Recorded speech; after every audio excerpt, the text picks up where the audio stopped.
আম্মা জান আয়েশা সিদ্দিকা বলেন, নবী যখন দুনিয়া থেকে বিদায় হয়ে যাবেন, বিদায়ের পূর্ব সময় রাসূল আমার ঘরের মধ্যে ঢুকলেন।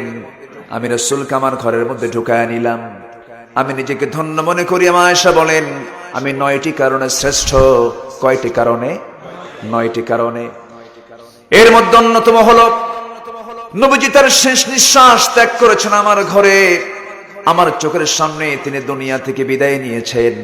আমার হাতে আমি আমার রাসূলের চোখকে নিচের দিকে নামায় দিয়েছি।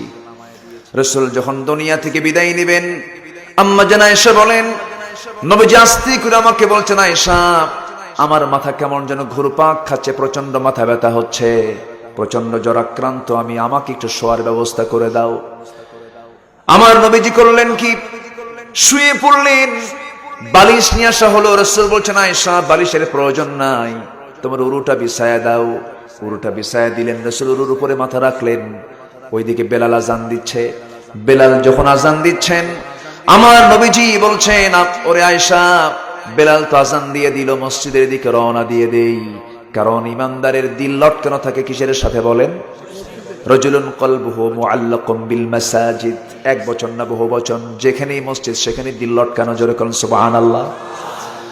আমার নবীজি আজান শোনার সঙ্গে সঙ্গে বলছেন, আমার বেলাল তো আজান দিয়ে দিল, মসজিদের দিকে চলে যাই। চেষ্টা করলেন নিজের পায়ে দাঁড়ানোর, মাথা চক্কর মেরে আবার পড়তে লাগলেন। বলছেন, আয়েশা রে, বুঝতে পেরেছি আর জামাতে নামাজ আমার কিসমতে নাই। তিনি আবার শুয়ে পড়লেন। নামাজ পড়াবে কি? আমার নবীজি বলছেন, আয়েশা, তোমার আব্বাজানকে বলে দাও, আমার প্রিয় সাহাবী আবু বকরকে বলে দাও, আমার মুসল্লায় দাঁড়ায় যেন সে নামাজের দায়িত্বটা পালন করে নেয়। যখন এই কথা বলা হলো, বলার সঙ্গে সঙ্গে সাহাবীদের ভিতরে কান্নার রোল পড়ে গেল। ওমরে ফারুকও কান্দেন, সাহাবীরা কান্দেন। আহারে, নবীর পিছনে বোঝার নামাজ আমাদের কিসমতে নাই। নামাজ যখন শুরু হয়ে যাবে, সব সাহাবীদের কান্নার রোল পড়ে গেছে। নবীজি বলছেন, আয়েশা রে, সাহাবীদের নামাজটা আমি একটু দেখতে চাই, আমাকে একটু ধরো তো। ধরা হলো। ধরে নিয়া ওই জানালার পাশে যখন হাজির করা হলো, রাসূল কোন মতো জানালার ফাঁকা দিয়ে নামাজের দৃশ্যগুলো দেখেন। আর চোখে তার টলমল পানি, অশ্রুপূর্ণ চক্ষু, কাঁদতেছেন বিশ্বনবী। টপ টপ করে পড়া পানিগুলো আম্মা জান আয়েশা সিদ্দিকা রাদিয়াল্লাহু তাআলা আনহা তার হাত দিয়ে মুছে মুছে দেন। আর বলছেন, ইয়া রাসূলুল্লাহ, আপনার সাহাবীরা কান্দে, আপনার সাহাবীরা নামাজ পড়ছে, আপনি কেন কান্দেন? রাসূল বলছেন, ওরে আয়েশা, কান্না তো দু প্রকার, একটা হলো সুখের কান্না আর একটা হলো দুঃখের কান্না।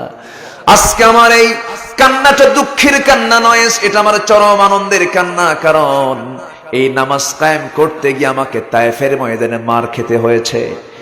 এই নামাজ কায়েমের সংগ্রাম করতে গিয়ে আমাকে উহুদে দাঁত হারাতে হয়েছে। এই নামাজ কায়েম করতে গিয়ে আমাকে উহুদের ময়দানে মার খেতে হয়েছে। এই নামাজ কায়েম করতে গিয়ে কাফেররা আমাকে থাপ্পড় মেরে জমিনে ফেলে দিয়েছে। সেই নামাজ আজকে রাষ্ট্রীয় পর্যায়ে কায়েম হয়ে গেছে, সব জায়গায় কায়েম হয়ে গেছে। ওই আয়েশা, এটা আমার দুঃখের কান্না নয়, এটা আমার চরম আনন্দের কান্না। জোরে বলি সুবহানাল্লাহ। আমার নবীজি সেই জায়গা থেকে আস্তে করে তাকে নিয়ে আসা হলো, আবার শোয়া দেওয়া হলো। আমার নবীজির সর্বশেষ দুটা রোগ আক্রান্ত তিনি হয়েছিলেন, জ্বর এবং মাথা ব্যথা।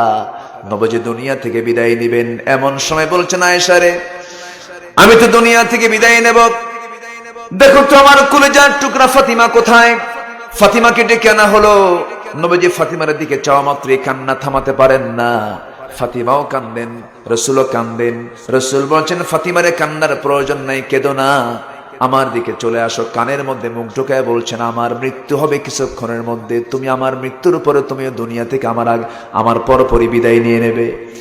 দুনিয়াতেও তুমি আমার কাছে ছিলে, কবরেও তুমি আমার কাছে থাকবে, কোনো চিন্তা করো না ফাতিমা। ফাতিমার মুখের হাসির ঝিলিক দেখা দিল, তাকে বিদায় দিয়ে দিলেন বিশ্বনবী।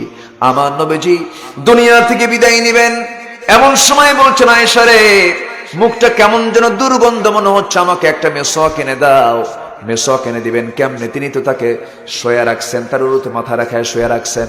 তিনি বলছেন না, তিনি কি করলেন, তার নিজের আপন ভাই আব্দুর রহমান ইবনে আবু বকরকে ডাক দিয়ে বলছেন, ভাই একটা মেসওয়াক এনে দাও। মেসওয়াক এনে দেওয়া হলো। সেই মেসওয়াক দিয়ে মেসওয়াক শুরু করবেন রাসূল, তার আগে করলেন কি আম্মা জান আয়েশা মেসওয়াক হাতের মধ্যে নিয়া শক্ত মেসওয়াক চাবায়া চাবায়া নরম করে দিলেন। আমার নবীর হাতে যখন দেওয়া হলো, নবীজি একটা মুস্কি হাসি মারলেন। মুস্কি হাসি মেরে মেসওয়াক দিয়ে মেসওয়াকের কাজ আগে শুরু না করে মেসওয়াকের আগে লাগানো আয়েশা সিদ্দিকা রাদিয়াল্লাহু তাআলার মুখের কিছু লালা, মুখের কিছু থুতু তিনি চুষে চুষে পান করছেন। আর মুস্কি মুস্কি হাসি মেরে বলছেন, আয়েশা আমি হক আদায় করার চেষ্টা করছি। জোরে বলেন সুবহানাল্লাহ। আম্মা জান আয়েশা সিদ্দিকা খুব খুশি হলেন। নবীজি মিসওয়াক সম্পন্ন করলেন। নবীজি আবার বলছেন, ওরে আয়েশা আমি মনে হয় দুনিয়া থেকে বিদায় নিয়ে নেব, আমি এখন দুনিয়া থেকে বিদায় নেব, আমার উম্মতকে একটা সর্বশেষ মেসেজ তোমাকে দিতে হবে। আম্মা জান আয়েশা বলেন, 9টি কারণে আমি শ্রেষ্ঠ। সর্বশেষ কথা বলেছেন রাসূল আমার সাথে। জোরে বলেন সুবহানাল্লাহ। আমি নিজে জিবরাইলকে চোখে দেখেছি, আমি 9 বছরে নবীর স্ত্রী হওয়ার সৌভাগ্য অর্জন করেছি।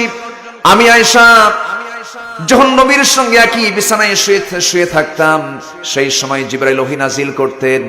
আমি আয়েশা নিজেকে ধন্য মনে করি, রাসূল আমার ঘরেই তিনি দুনিয়া থেকে বিদায় নিয়েছেন এবং আমার ঘরটাই হয়ে গেছে নবীজির কবর। জোরে বলুন সুবহানাল্লাহ, জোরে বলুন সুবহানাল্লাহ।